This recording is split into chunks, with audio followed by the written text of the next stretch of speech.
Halo, Assalamualaikum warahmatullahi wabarakatuh. Selamat pagi, Sobat Gensut. Ketemu lagi dengan saya, Chandra, dosen Ilmu Komunikasi FISIP Universitas Jenderal Sudirman. Nah, pada pagi hari ini kita kedatangan beberapa narasumber luar biasa. Jadi kita bakalan ngobrol-ngobrol santai, nggih, Bapak-bapak ya. Nah, jadi narasumber kita ini dari pegiat BUMDes Singabarong Kebarongan. Nah, sebelum kita mulai podcastnya, mungkin bisa memperkenalkan diri dulu nih. Mungkin dari Pak Kades, monggo. Ya. Assalamualaikum warahmatullahi wabarakatuh. Saya Muhammad Harun, Kepala Desa Kebarongan, Kecamatan Kemeranjen, Kabupaten Banyumas. Lanjut, Mas. Assalamualaikum warahmatullahi wabarakatuh. Saya Safi'i dari BUMDes Singabarong Kebarongan.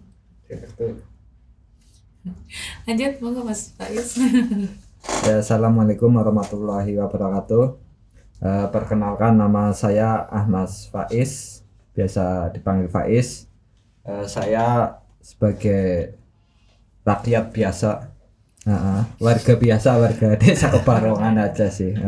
Oke, nah pagi ini kita mau ngobrol-ngobrol santai nih Mas terkait dengan apa BUMDes dari Singabarong Kebarongan. Ini saya pilihnya Mas-mas aja ya, yang biar lebih santai nih. Nah, saya mungkin bisa diceritakan nih Mas, apa sih sebenarnya latar belakang diadain BUMDes Singabarong ini? Nah, gimana sih cara untuk memulai kok kepikiran saya mau bikin daur ulang sampah? Mungkin dari Pak Kades dulu, silakan Pak. Ya. Pertama, bismillahirrahmanirrahim. Ya, pertama terkait dengan adanya BUMDes Singabarong, Desa Kebarongan. Pertama jelas itu adalah suatu program BUMDes, adalah perintah dari Bapak Presiden waktu itu, Bapak Jokowi, melalui Menteri Desa. Diharapkan semua desa itu menjadi desa yang mandiri. Jadi desa diharapkan bisa mempunyai usaha atau badan usaha yang dimiliki oleh desa. Maka terciptalah itu BUMDes. Dan yang kedua, memang kalau mengamati, saya selaku kepala desa itu, di kampung itu memang banyak sekali orang yang memang butuh bekerja atau butuh pendapatan, tapi kesempatan untuk bekerja, kesempatan untuk mencari pendapatan itu sangat sulit. Makanya pada beremigrasi pada migran ke kota-kota. Itu itu salah satunya itu munculnya BUMDes di Desa Kebarongan. Selain dengan adanya BUMDes, juga diharapkan nantinya bisa menopang atau membantu terkait dengan pembangunan desa melalui PAD desa. Itu mungkin sedikit kaitannya dengan BUMDes, itu seperti itu, Mbak.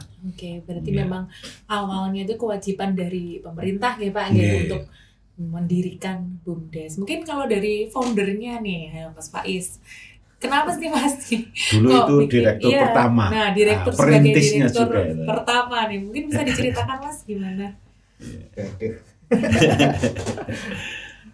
Seriusnya direkturnya itu. Iya, foundernya dulu terus kita nanti geser ke direkturnya. Perintisnya dulu nih, ceritanya gimana? Berarti pertanyaannya apa tadi? Nah, gimana sih latar belakang yang mendorong untuk bikin daur ulang sampah di Desa Kebarongan ini?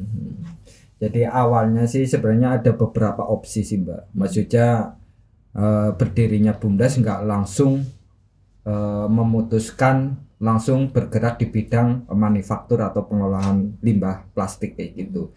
Jadi kemarin itu ada beberapa opsi, setelah dikaji, dipelajari apa aja sih potensi yang ada di Desa Kebarongan gitu. Maksudnya potensi itu kan bisa potensi dari sumber daya alam atau sumber daya manusianya kayak gitu. Lah kebetulan di pengurus BUMDes itu ada salah satu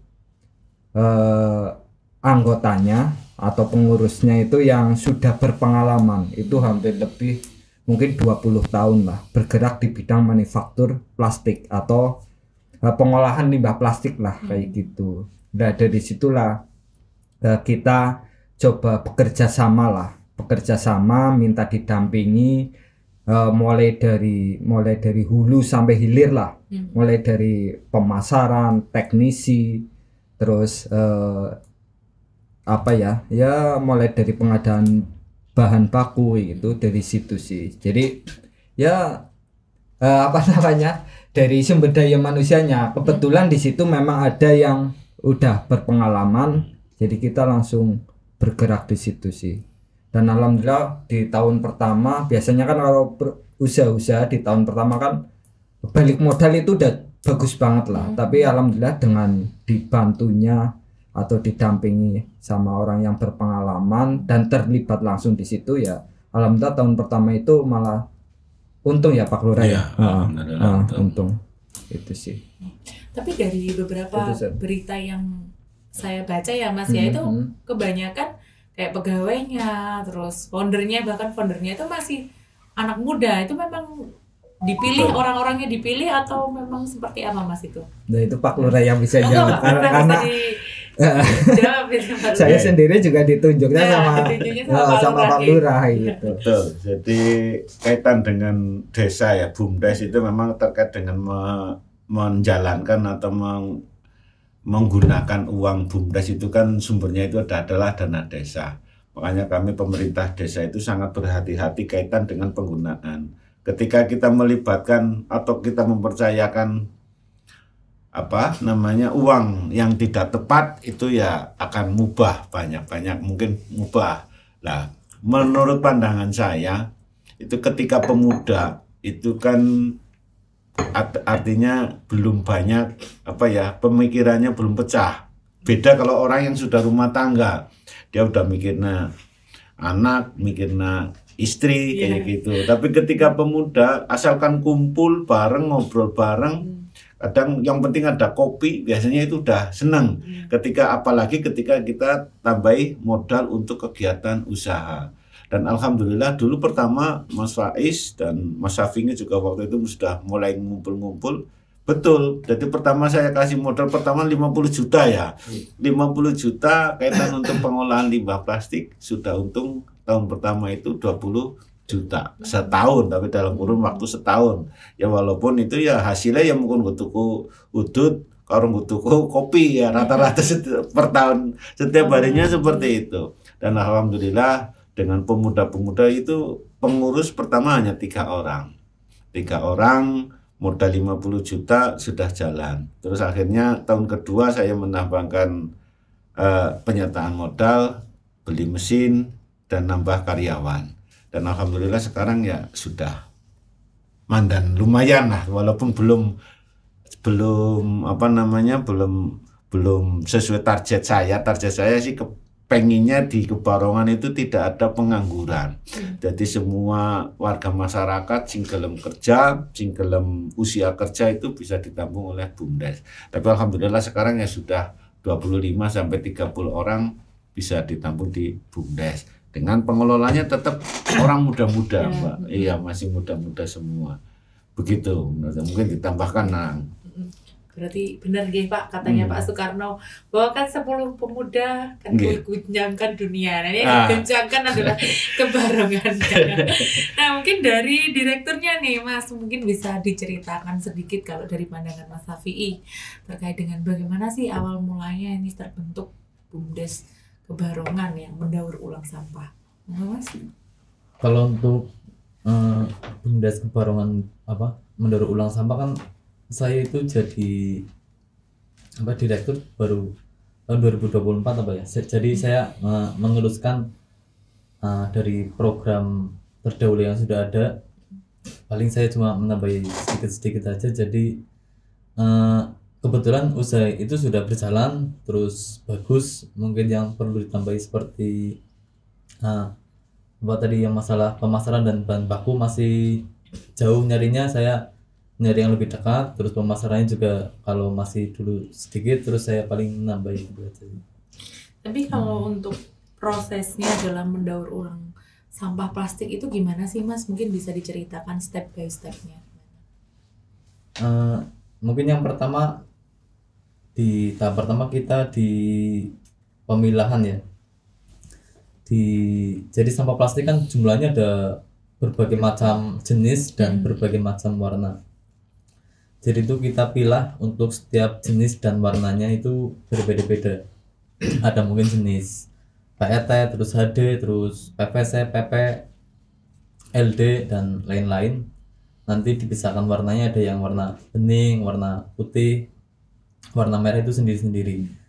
Jadi nanti dari warna itu kita pisahkan per warna dan per jenis, terus kita cacah.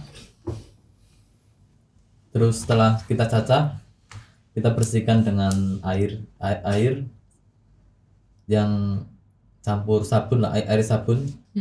Kan jadi bersih. Kalau udah bersih kita bisa cetak. Oh, udah mulai Jadi produk dicetak baru. ya. Iya. Tapi dari pengumpulnya itu sampah itu memang hire beberapa, misalnya tukang rosok atau gimana gitu, atau gimana Mas untuk mendapatkan sampah plastik itu sendiri?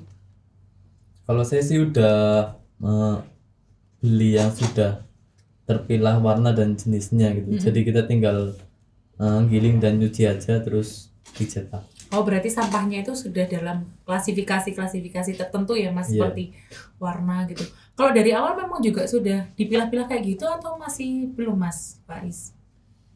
Sudah, jadi sudah dipilah-pilah sesuai dengan jenisnya. Jadi jenis plastik kan macam-macam lah. Iya. Jadi kita ya menampung atau mencari jenis yang sesuai dengan produk yang mau dicetak kayak gitu sih. Oke. Tapi berarti dari beberapa produk yang udah dicuci bersih, kemudian dicetak itu menghasilkan jenis-jenis produk apa aja Mas? Ya kalau jenisnya sih macam-macam ya. Mm-mm. Maksudnya kalau di tahun-tahun pertama BUMDes itu kan baru satu item itu berupa lakop sapu lidi. Mungkin istilahnya masih awam lah. Hanya pengrajin atau hanya orang-orang tertentu yang tahu istilah itu sih. Ya cuma pertama itu lakop sapu, sekarang udah berapa? Udah apa aja Mas? Mungkin boleh Itemnya. cerita. Kalau saya lihat di berita juga itu ada kayak tutup galon itu ya Mas ya? Iya, ada. Iya, terus Kalau apa lagi? kalau jumlahnya saya kurang ingat detailnya ada berapa, soalnya lumayan banyak juga, mungkin sekitar antara 15 sampai 20 item. Oh, sudah mulai berkembang ya. Mungkin bisa disebutin beberapa aja Mas, produk-produknya apa aja selain lakop sapu tadi, terus tutup galon apa aja Mas? Mungkin yang terbaru kita ini lagi bikin pot buat tanaman itu. Dari yang ukuran kecil, sedang dan besar. Yang terbaru itu pot. Kalau yang dulu-dulu mungkin ada ember buat bangunan, terus tutup galon, mandi bola itu yang di mainan anak-anak. Oh iya. Itu kan kalau pot warnanya hitam ya Mas ya. Berarti sampahnya itu juga dari plastik yang warnanya hitam atau bagaimana itu? Atau dikasih perwarna atau gimana? Kalau dari plastiknya sih yang warna hitam, tapi untuk meningkatkan kecerahan, terus kepekatan warna kita tambahin pewarna lagi. Oke. Berarti memang pure dari basic plastiknya itu warnanya hitam, jadinya juga bakalan hitam gitu ya Mas ya. Terus ditambah pewarna. Nah, kalau sumber bahan baku nih Pak Lurah, kalau dapatnya itu dari mana saja sih Pak? Iya. Kalau sumber bahan bakunya? Dan kalau sumber bahan baku yang namanya sampah itu di mana-mana ada sampah. Itu salah satunya dulu saya dan Mas Faiz itu bergerak di bidang plastik, itu salah satunya ya murah bahan baku. Karena yang namanya plastik, di mana kita duduk, di mana kita berdiri, tengok kanan, tengok kiri, pasti itu ada plastik kayak gitu. Itu salah satunya itu.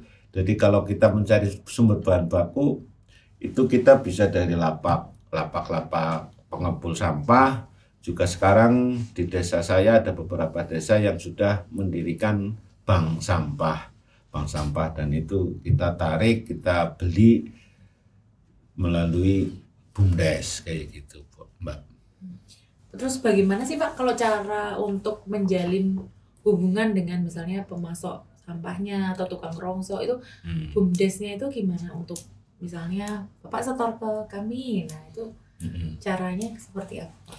Kalau sementara ini sih kami tidak ada kesulitan kaitan dengan bahan baku, ya, terutama yang penting anak duitnya ya mesti Bisa ya. diwai kayak Uangnya, niku iya. Berarti yang penting kan kuncinya ya na duit kayak gitu pokoknya. Iya, yang penting iya. Yang Jadi penting kaitan uangnya. dengan jalinan kerjasama dengan lapak-lapak sih tidak ada MOU atau kontrak, itu tidak ada. Yang penting kita datang, di situ ada plastik atau bahan baku yang kita butuhkan, kita nggak berduit dibayar ya pasti kita dikasihkan. Apalagi kita kan langsung pengolahan langsung. Kalau dengan pengepul lain mungkin mereka dibeli tapi dijual lagi. Kalau kita otomatis harga beli kita akan sedikit di atas pengepul atau pembeli yang lain. Kuncinya ya yang penting bawa duit. Naikkan harganya ya Pak. Iya. Terus sejauh ini nggak pernah ada kendala ya Pak untuk kerjasama sama pemasok sampah gitu. Alhamdulillah tidak ada. Ya, apalagi kita juga lingkungan RT. Sekarang ibu-ibu rajin mengumpulkan sampah-sampah, tidak dibuang atau dibakar. Ketika itu memang dibutuhkan oleh BUMDes, mereka itu dikumpulkan melalui ibu PKK. Setiap tanggal 14 dan 15, BUMDes itu keliling setiap ke RT ngambil sampah-sampah itu. Iya. Oke, nah tadi kan Mas Hafi'i juga sempat menyinggung ya Mas, sekarang udah ada 15 jenis item produk yang dihasilkan. Nah cara memasarkannya nih Mas seperti apa? Gimana caranya untuk memasarkan produk-produk itu? Apakah kerjasama dengan pengrajin yang lain atau gimana? Boleh diceritain Mas? Nah, kalau pemasarannya mungkin kita kan di pabrik manufaktur, jadi mungkin cara pemasarannya sedikit berbeda dengan seperti orang jualan pada umumnya gitu. Jadi ketika untuk menjual produk itu kita hanya mencari beberapa pelanggan yang memang potensial, terus nilai pengambilannya juga lumayan besar per bulannya dan rutin. Oh, kalau itu penyebarannya mungkin pemasarannya itu hanya di sekitar area Banyumas atau sudah mulai keluar kota juga, Mas? Kalau untuk orang-orangnya sih masih lokal.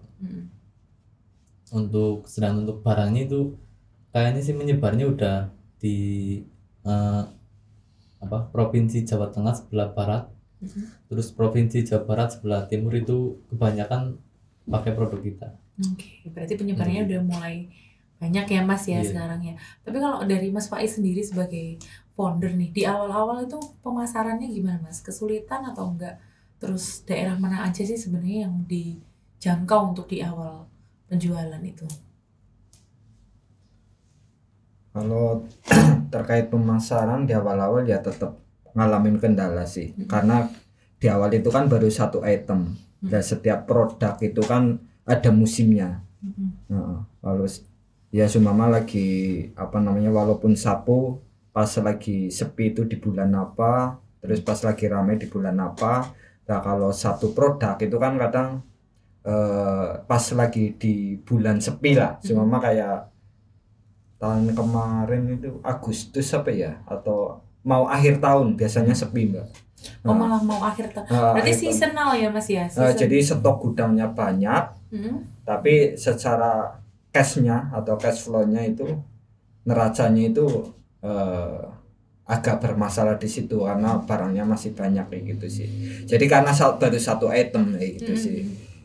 Kalau sekarang ya mungkin bisa tambal sulam ya istilahnya. Sekarang masih ada kendala seperti itu nggak Mas? Kendalanya. Kalau kendala seasonal mungkin karena kita udah semakin lama mungkin sudah semakin berkurang. Tapi sedikit banyak masih ada. Jadi kalau dulu mungkin penjualan utamanya itu di bulan Mei, Juni, Juli.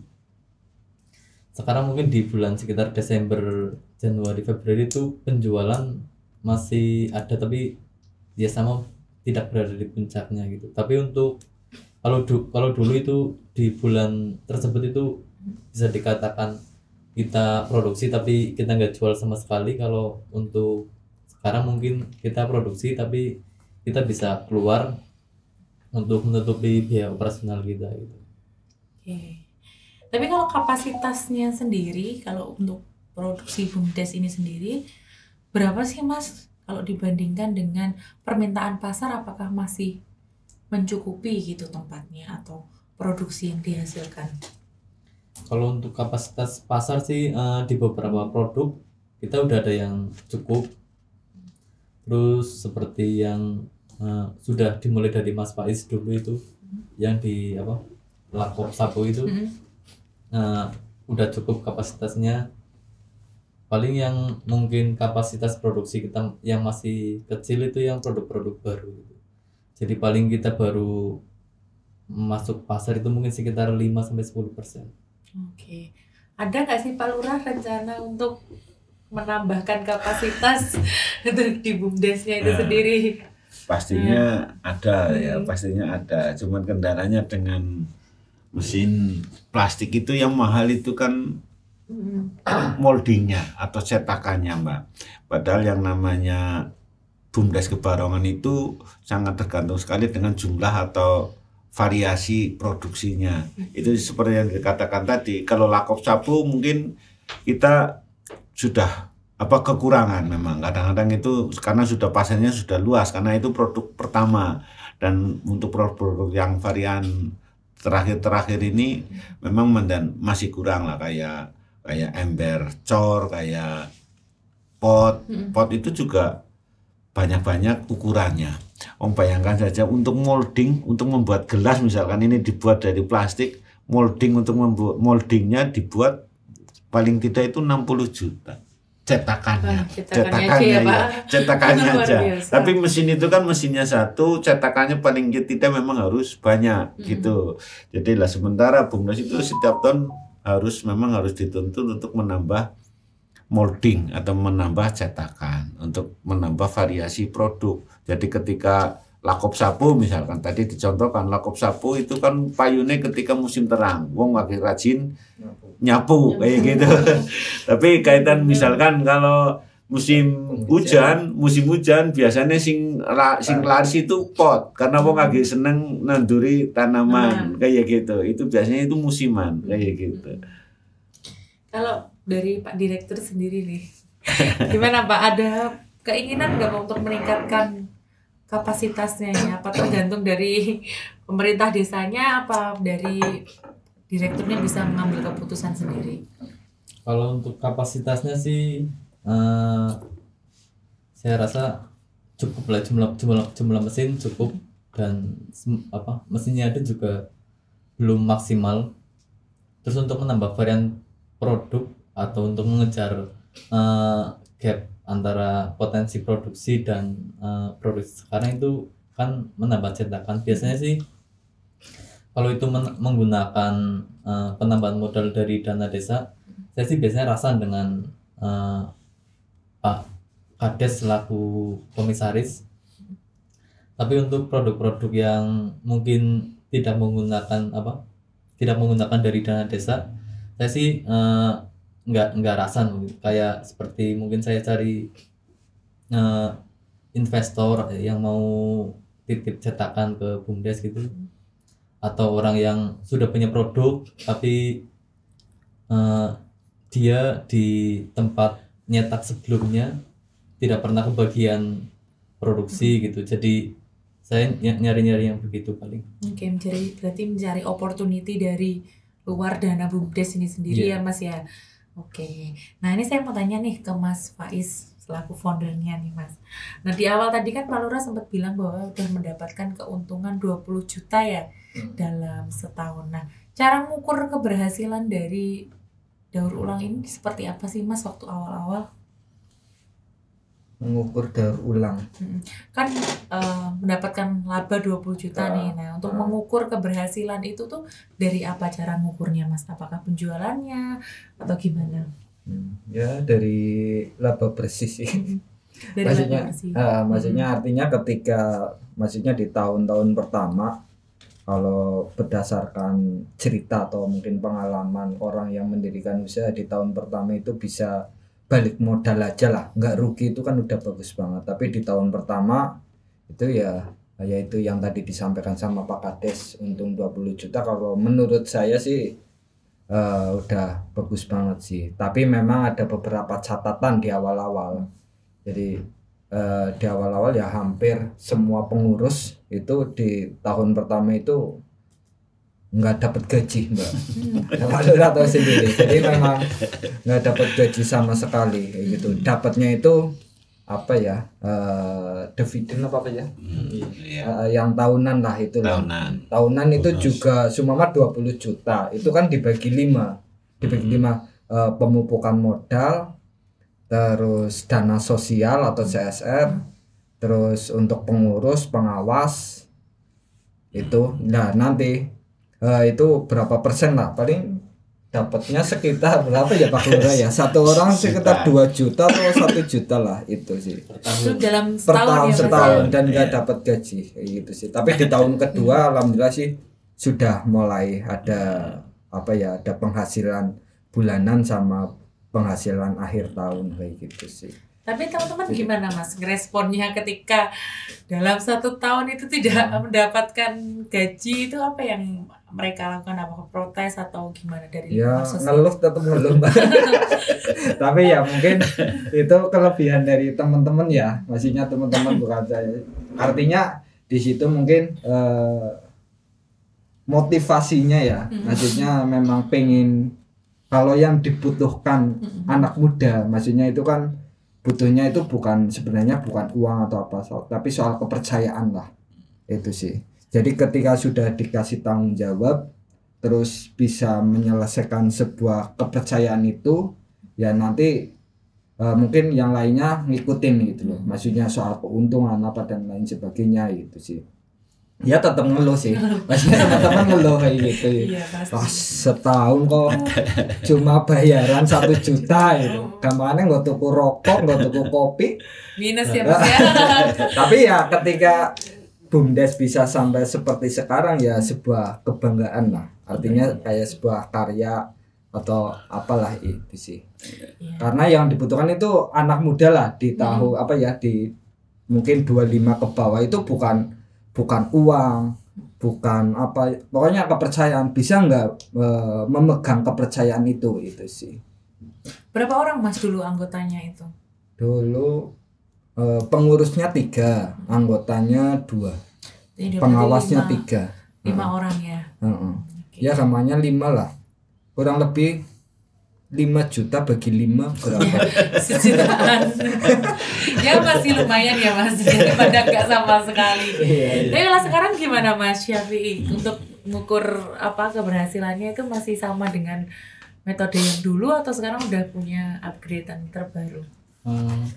Mungkin ada sedikit perubahan karena selain kita dikejar keuntungan untuk menambah PAD, kita juga dikejar sama Pak Kades agar membayar para karyawan dengan lebih baik daripada pekerja lain yang ada di desa gitu.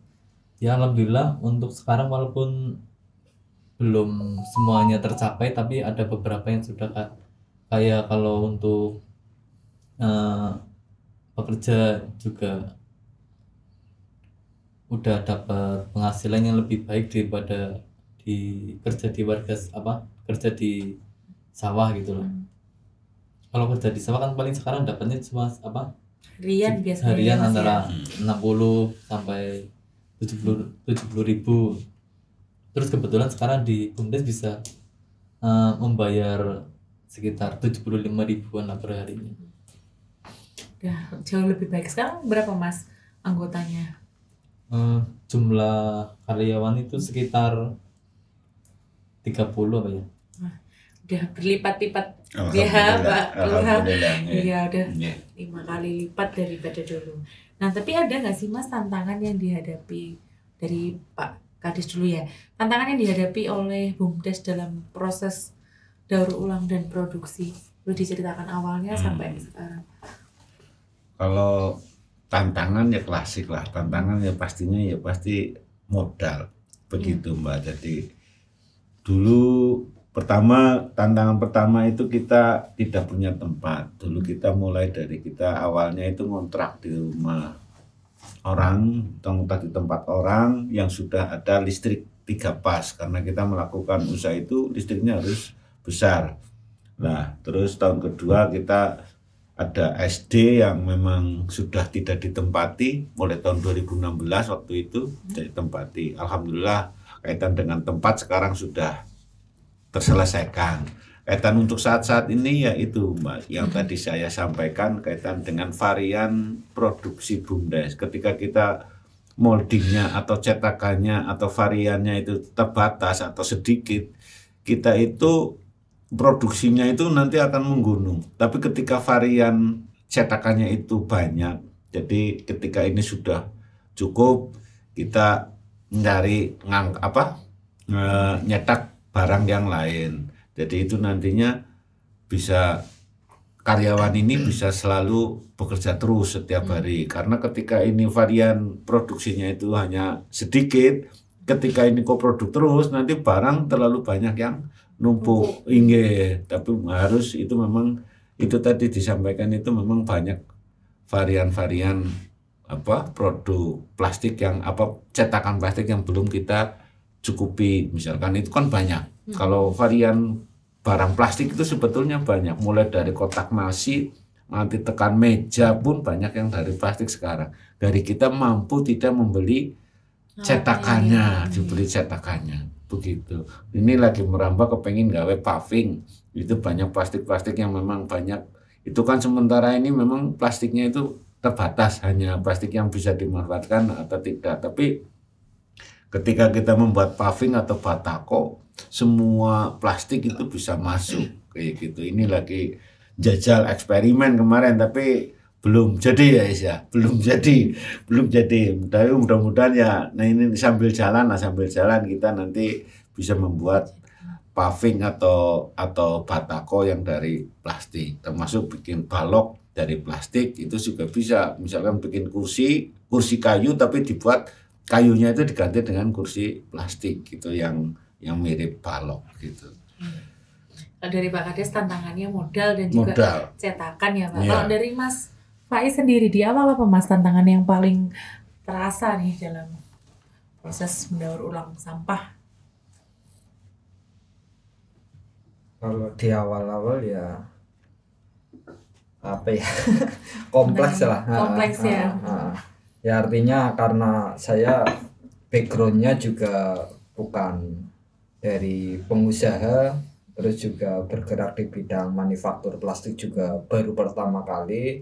Ya tentu adaptasinya di situ sih.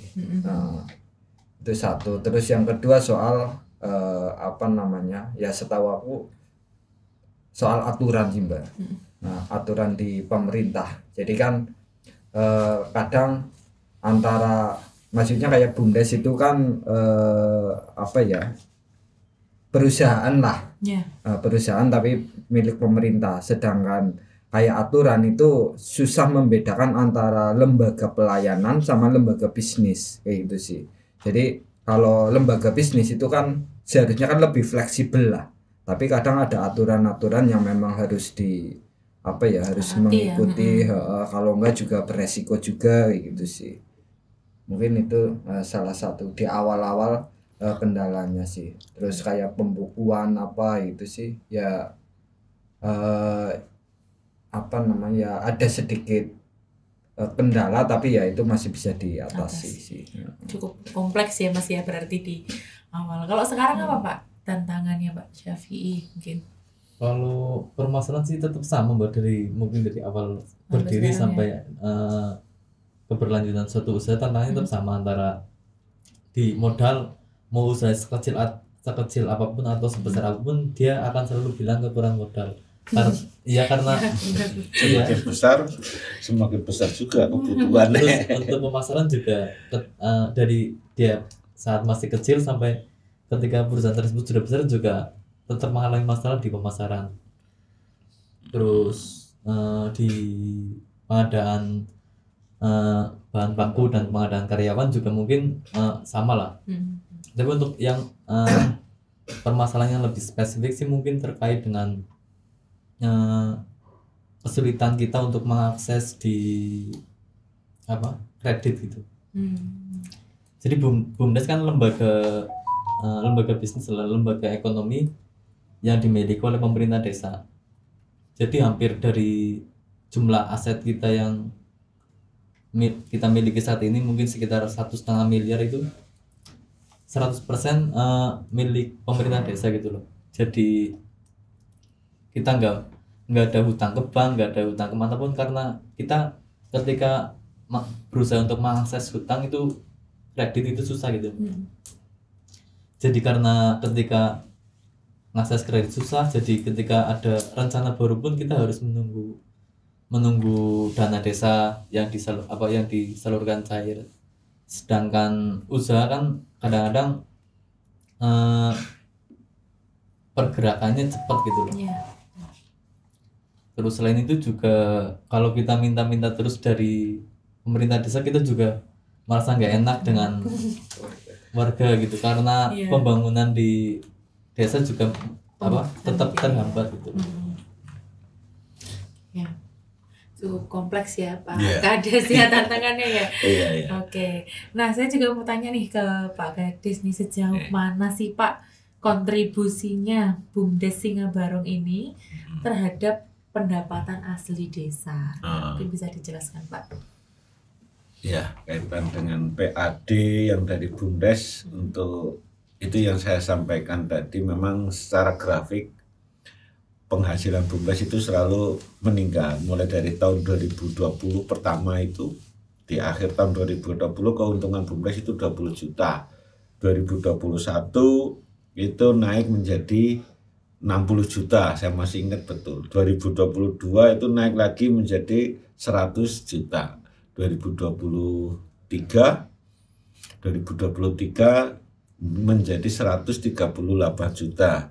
2024 kemarin 2024 kemarin terakhir 162 juta. Ini kenapa kok? Kemarin saya tanya, kenapa kok seharusnya antara modal dan penghasilan seharusnya akan berbanding lurus gitu.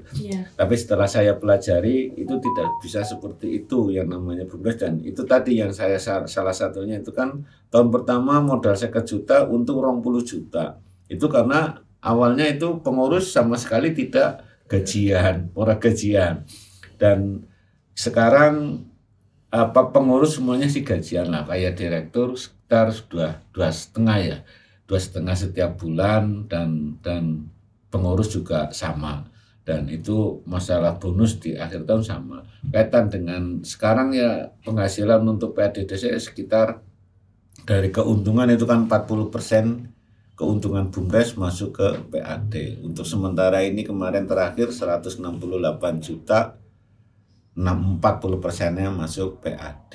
Begitu Mbak. Jadi harapan saya sih dengan melihat perkembangan setiap tahun naik. Tahun ini saya target minimal ya 200, minimal insya Allah 200 ya tercapai lah. Perkembangan saya lihat bulan demi bulan kayaknya untuk tahun 2025 ini 200 juta bisa terpenuhi.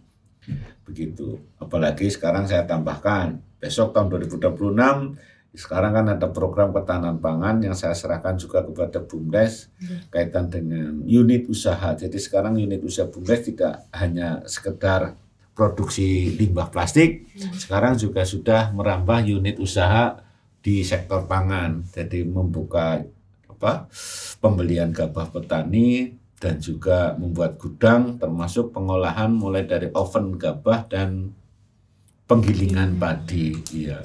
Itu mudah-mudahan sih 2026 nambah keuntungan, juga nambah tenaga lapangan kerja atau lapangan kerjanya itu. Semoga terrealisasi ya Pak ya. Amin. Iya. Oke, kita move ke Mas Syafi'i. Ya, saya mau tanya nih Mas, kalau usaha plastik kan pasti kaitannya dengan Cina ya kalau kita saingan ya, apalagi ada berita yang kemarin memberitakan BUMDes Singabarong itu yang saya lihat beberapa waktu lalu akan menyaingi produk Cina. Nah kira-kira apa sih Mas visi jangka panjangnya yang akan dilakukan untuk menyaingi produk plastik dari Cina ini?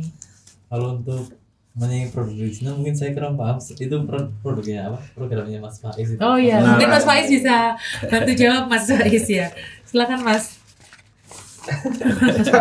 Itu visi yang bagus loh Mas ya. Kita akan bersaing ya. Silakan Mas. Ya itu sih dulu latar belakang kenapa saya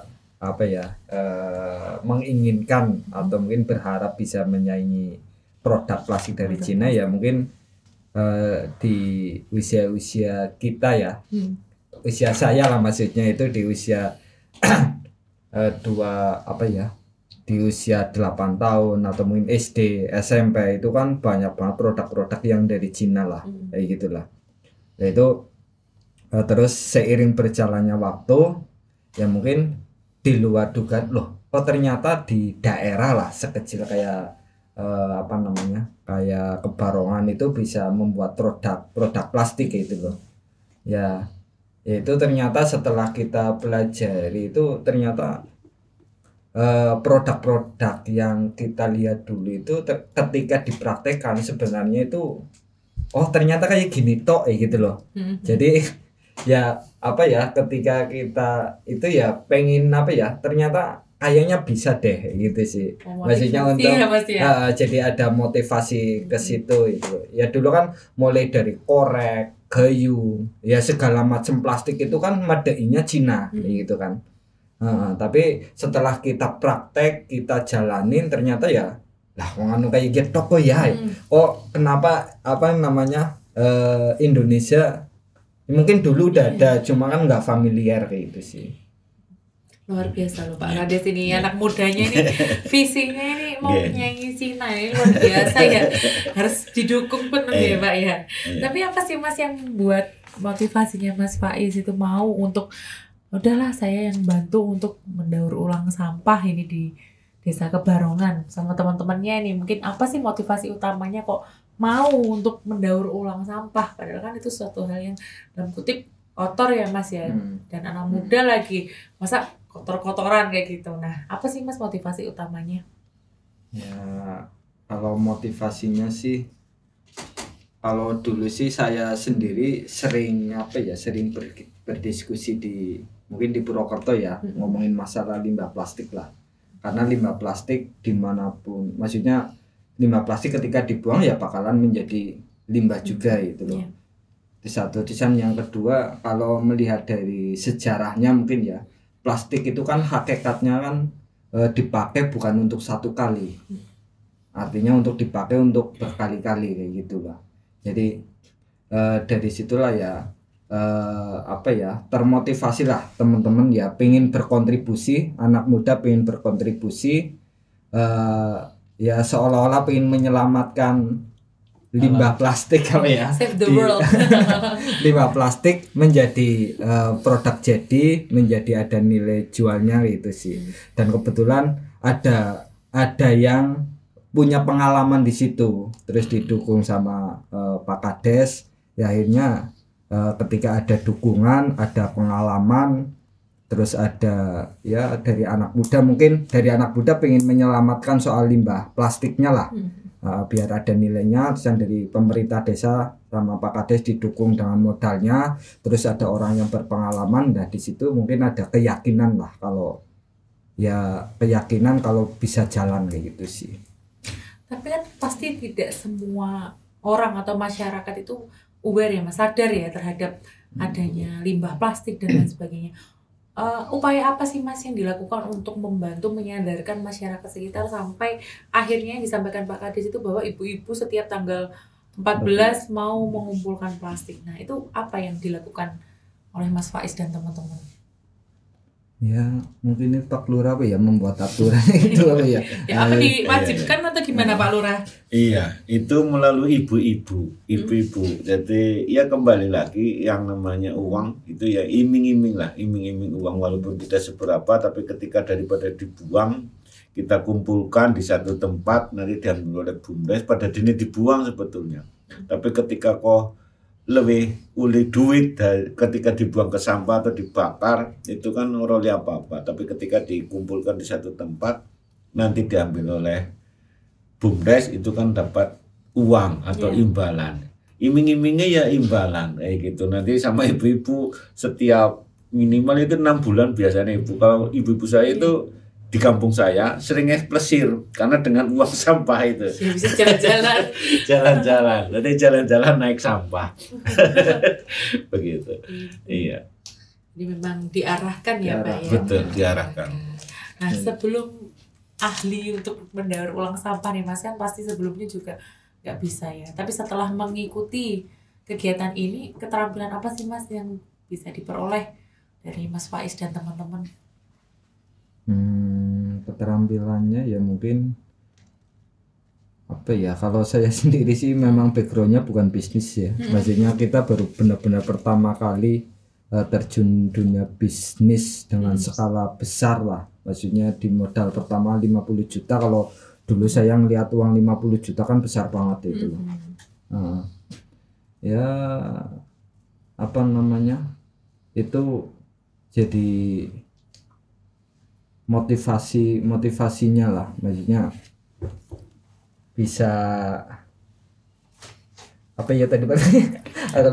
Oke, saya ulangi ya Mas ya. Keterampilan apa yang keterampilan diperoleh ya setelah? Ya itu mulai dari apa namanya, dari pemasarannya, maksudnya karena backgroundnya saya bukan pebisnis lah. Mulai dari pemasaran, terus dari cara negosiasi, terus cara pembukuan keuangan, itu kan butuh belajar juga lah, pembukuan keuangan. Terus yang paling penting dan pengalaman yang masih saya benar itu sih soal maintenance sih Mbak. Karena mesin-mesin plastik itu kan biasanya di kota-kota besar lah, kayak Surabaya, Bandung, Jakarta, itu baru ada di kota-kota itu, dan orang yang apa namanya punya keahlian di situ kan masih terbatas juga. Nah dengan terjunnya saya ke situ ya mungkin dapat pengalaman yang sangat berharga di situ sih. Maksudnya mulai dari ketika ada permasalahan di mesin, itu mulai dari pemanasnya seperti apa, ya setting mesin lah, itu sih. Jadi tapi memanfaatkan teknologi juga nggak Mas untuk misalnya melakukan pemasaran kayak gitu-gitu, promosi nggak melalui Instagram dan lain-lain?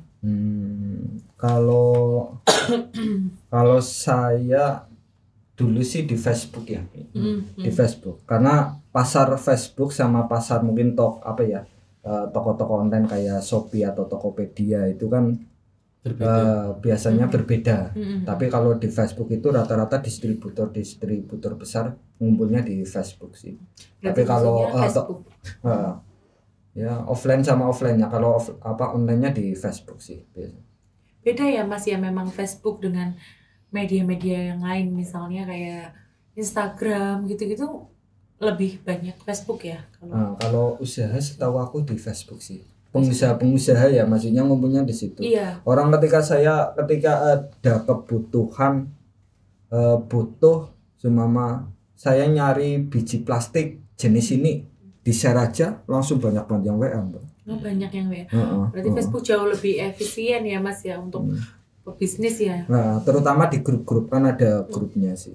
Grup pendaur ulang sampah plastik atau grup percetakan plastik, terus di situ. Ya rata-rata di situ sih. Bukan kalau orang awam yang nggak tahu kan biasanya menyarankannya ke Shopee atau ke Tokopedia.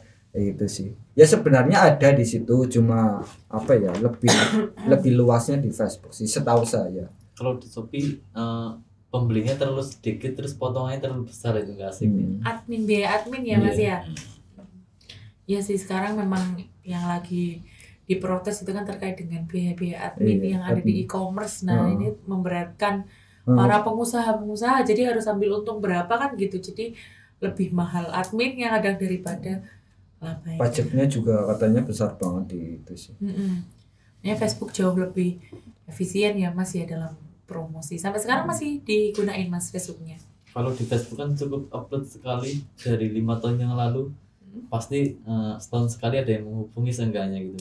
Gitu. Berarti continuity ya. Jadi promosi sekali, setiap tahun tetap ada gitu. Setiap tahun ada aja ya. Ini Mas Faiz juga sekarang kan sudah nggak di BUMDes lagi. Dia dulu pernah ngupload sekali. Mungkin sampai sekarang juga masih ada orang yang menghubungi untuk nyari barang itu. Jadi dulu BUMDes kan belum punya nomor khusus, pakai nomor saya. terus diupload di Facebook, ya sampai sekarang ya mesti ada. Ketika ada yang WA, tak arahin ke ini, ke nomor admin Bumdes gitu sih. Oke, lebih aktif. Nah, saya mau tanya nih ke Pak Des nih ya. Kira-kira nih Pak, bakal ngadain program pelatihan atau pendidikan nggak untuk generasi-generasi muda ini yang terlibat pengolahan limbah plastik ini? Ya, kalau program sih sudah berjalan ya. Kami kaitan dengan pengolahan limbah-limbah plastik itu melalui ibu-ibu PKK juga, itu dengan programnya yang namanya pemberdayaan perempuan terutama itu, dan juga kaitan dengan bank-bank sampah yang ada di setiap RT itu tetap berjalan. Untuk generasi mudanya memang kaitan dengan khusus spesialis kaitan dengan untuk pengolahan limbah plastik sih belum terencana ya. Mudah-mudahan ke depan nanti saya belum ada menemukan apa ya yang kaitannya dengan melibatkan pemuda, khususnya kaitannya dengan khusus spesial kaitan dengan penanganan limbah plastik. Mudah-mudahan nanti ya ke depan lah saya bisa mengadakan katanya dengan pelatihannya. Tapi secara umum masyarakat Kebarongan khususnya yang muda-muda sih memang saya sudah tawarkan katanya untuk kalau memang butuh pekerjaan itu banyak, Bumdes itu membutuhkannya, dan yang mau ya banyak juga sih gitu. Semoga terrealisasi Pak. Ya, pertanyaan terakhir untuk menutup podcast siang hari ini nih buat Mas Faiz dan Mas Syafi'i ya. Gimana Mas upaya yang mau dilakukan supaya penjualannya itu bisa keluar dari Banyumas, minimal ke daerah lain di Jawa Timur boleh. Nah, Cina apalagi ya, itu bakalan keren banget. Nah, gimana Mas caranya Mas? Mungkin mau Mas Syafi'i atau Mas Faiz dulu boleh yang mungkin jawab. Mas Faiz dulu. Mas Faiz dulu. Yang punya visi ke Cina ya Mas ya. Ya silakan Mas Faiz. Ini dulu lah. Senior. Ayo Mas Faiz silakan. Sebagai foundernya nih yang punya cita-cita ke Cina nih, caranya apa? Nah, caranya Mas Faiz nih gimana untuk memperluas jangkauan penjualan selain di Banyumas lah, minimal daerah lain, provinsi lain atau apa boleh? Apa sih ya? Yang pertama sih sebenarnya soal modal sih. Yang pertama modal. Ketika ada modal, mungkin secara keuangan lebih sehat, itu lebih leluasa lah untuk berinovasi dengan produk-produk baru. Tapi kalau memang modalnya terbatas, memang ya sangat susah gitu sih. Itu satu. Terus yang kedua, kalau saya sendiri sih soal kualitas sih. Kualitas dari produk itu. Artinya produk yang sudah ada itu bisa enggak? Maksudnya minimal banget ya samalah dengan produk-produk yang terlaris yang ada di Indonesia atau apa itu sih. Artinya ketika punya standar di situ sih, standar kualitas produknya itu sih. Mungkin itu sih kalau dari Mas Faiz. Dari Mas Syafi'i gimana Mas? Kalau dari saya pribadi saya sih bukan kurang suka ya, tapi saya lebih suka untuk fokus menggarap pasar di daerah, karena mungkin kita mempunyai kebanggaan gitu kalau kita berhasil mengirimkan barang ke provinsi lain atau ke kabupaten lain atau bahkan mungkin ke pulau lain atau mungkin ke luar negeri. Mungkin itu sebagai suatu kebanggaan. Tapi kalau menurut saya sih yang terpenting bagi sebuah usaha itu bukan seberapa jauh dia mengirimnya, tapi seberapa banyak dia bisa ngirim gitu loh Mbak. Jadi daripada kita capek-capek ngirim ke mungkin Aceh cuma paling 10.000 gitu, kalau kita menggarap pasar lokal juga potensinya juga bagus banget gitu loh. Mungkin kalau kita kerjakan dengan serius di dunia plastik di Banyumas Raya aja, kalau kita punya modal paling cuma 10 masih kurang gitu Mbak. Tinggi juga ya Mas ya. Iya. Modalnya ya lumayan.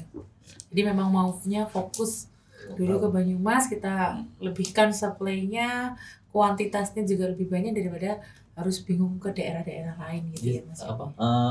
Kalau kita di lokal kita juga punya beberapa keunggulan gitu. Mungkin dibanding dengan produk yang sama, kualitas yang sama, kita nyari pasar lokal itu mungkin harganya kita bisa lebih bersaing daripada orang yang dari Jakarta ngirim ke sini gitu. Karena tentu transportnya lebih murah gitu. Terus juga pengambilan barangnya juga bisa lebih sedikit karena lokal kan. Kalau dari Jakarta ke sini kan paling enggak untuk nutup biaya transportasi kita kan harus kirim mungkin 1 fuso gitu. Sedangkan kalau di lokal Banyumas ke Banyumas kan kita cukup kirim mungkin 1 mobil pick up aja udah cukup untuk menutup transportasi gitu. Oke, nggak terasa ya Pak, sudah 1 jam kita ngobrol bareng di siang hari ini. Nah, sebelum kita mengakhiri podcast pada siang hari ini, kira-kira ada nggak sih Pak harapan dari Pak Kades ya mungkin yang bisa mewakili ya untuk pemerintah dalam mendukung program BUMDes di Singabarong Kebarongan ini? Monggo silakan Pak. Ya, terima kasih. Di akhir acara ini saya hanya ingin menyampaikan beberapa hal. Yang pertama, dengan adanya BUMDes Singabarong, saya merasa lirikan pemerintah itu belum. Lirikan pemerintah saya minta itulah ya, kita karena ini kita juga berjuang kaitannya dengan penanganan plastik yang menjadi masalah tidak hanya di desa Indonesia, juga itu jadi masalah dunia sebetulnya kalau plastik. Dan kabupaten juga sudah ada yang namanya BUMD yang plastik penanganan limbah plastik di kabupaten. Dan saya hanya ingin Bapak Bupati Banyumas, Bapak Sadewo juga sudah beberapa kali mampir ke BUMDes kami. Ya setidaknya kami butuh lirikannya Pak Sadewo Pak. Begitu, monggo, kami banyak kekurangan, banyak butuh bantuan terkait dengan pendanaan. Mudah-mudahan nanti tidak waktu lama lagi dari pemerintah ada masukan atau ada bantuan atau ada perhatian kepada BUMDes Singabarong, Desa Kebarongan, Kecamatan Kemeranjen, Kabupaten Banyumas. Hanya itu Mbak, terima kasih. Amin, amin. Semoga harapannya bisa segera terrealisasi Pak Kades ya. Oke, nggak terasa podcast pada siang hari ini kita sudah 1 jam bersama dengan bapak-bapak hebat ini. Sampai ketemu di podcast selanjutnya. Terima kasih teman-teman yang sudah menonton video ini. Sampai jumpa.